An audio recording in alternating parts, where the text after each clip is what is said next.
πως η ψηφιακή προσβασιμότητα μπορεί να δώσει λύσεις σε καθημερινά προβλήματα των συμπολιτών μας με αναπηρία. Το Εθνικό Ίδρυμα Κοφών εκπαιδεύει αστυνομικούς στην ελληνική νοηματική γλώσσα.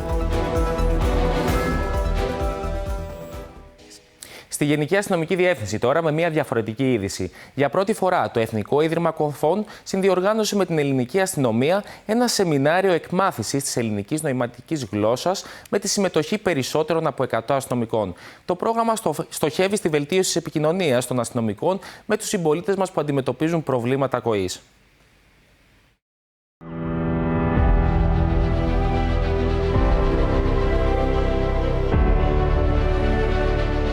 Με πρωτοβουλία του Εθνικού Ιδρύματος Κοφών και της Ελληνικής Αστυνομίας, 100 αστυνομικοί από διάφορες υπηρεσίες θα εκπαιδευτούν πάνω στην ελληνική νοηματική γλώσσα, ώστε να είναι σε θέση να εξυπηρετήσουν με τον καλύτερο δυνατό τρόπο έναν κοφό ή βαρύκοο πολίτη.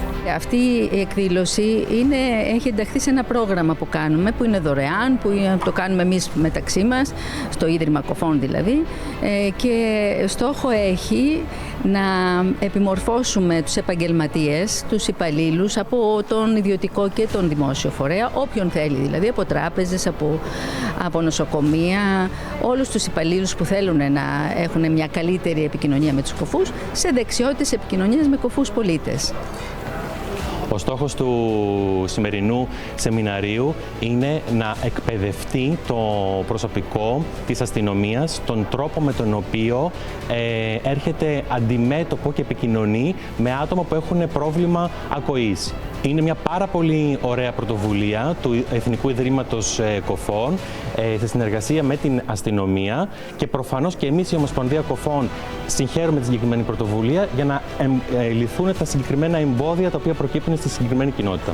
Στόχος του προγράμματος είναι να αναπτυχθεί ακόμη περισσότερο η επιμόρφωση και ευαισθητοποίηση επαγγελματιών διαφόρων ειδικοτήτων τόσο του ιδιωτικού όσο και του δημόσιου τομέα. Πρόκειται να παρουσιαστεί μια ειδική καρτέλα η οποία θα μοιραστεί στους αστυνομικούς και θα διευκολύνει την επικοινωνία με τους ανθρώπους που έχουν προβλήματα ακοής. Μέχρι τώρα επίσης, εδώ και αρκετό καιρό, υπάρχει δυνατότητα επικοινωνίας με γραπτά μηνύματα. Η ελληνική αστυνομία είναι παρούσα και στα μέσα κοινωνικής δικτύωσης αλλά και σε εφαρμογές επικοινωνίας, εκτός από τα SMS δηλαδή, WhatsApp, Signal κτλ. Όμως είναι σημαντικό και στην άμεση επικοινωνία να έχεις έναν τρόπο να επικοινωνείς με τον άλλο και η δυνατότητα με την καρτέλα που θα δίνεται είναι εξαιρετικά με σημαντική πρόοδος.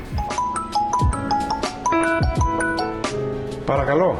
Καλησπέρα σας. Σας καλούμε από το Εθνικό Ίδρυμα Κοφών, από Υπηρεσία Διερμηνίας από Απόσταση. Έχετε μία κλήση. Ο δρόμος για την ουσιαστική συμπερίληψη ανοίγει με δράσεις εκπαίδευσης, επιμόρφωσης, αντίληψης στο τι χρειάζεται ένας συμπολίτης μας, ο οποίος εκείνη τη στιγμή έχει την ανάγκη μιας ειδικής εξυπηρέτησης. Σκεφτείτε να μην ακούς ή να ακούς πάρα πολύ λίγο. Σκέψου να μην βλέπεις και να είσαι σε μια πόλη η οποία δεν είναι φιλική. Αν δεν είναι και οι άνθρωποι φιλικοί και με αντίληψη της δυσκολίας, νομίζω ότι εκεί γίνεται ακόμα πιο δύσκολο. Ένα μεγάλο στοίχημα νομίζω και για το 2024 και το λέμε συνεχώς στο δημόσιο διάλογο είναι να βρίσκουμε τους τομείς που μπορεί να ανταπεξέρχεται με μεγαλύτερη, θα έλεγα έτσι, άνεση.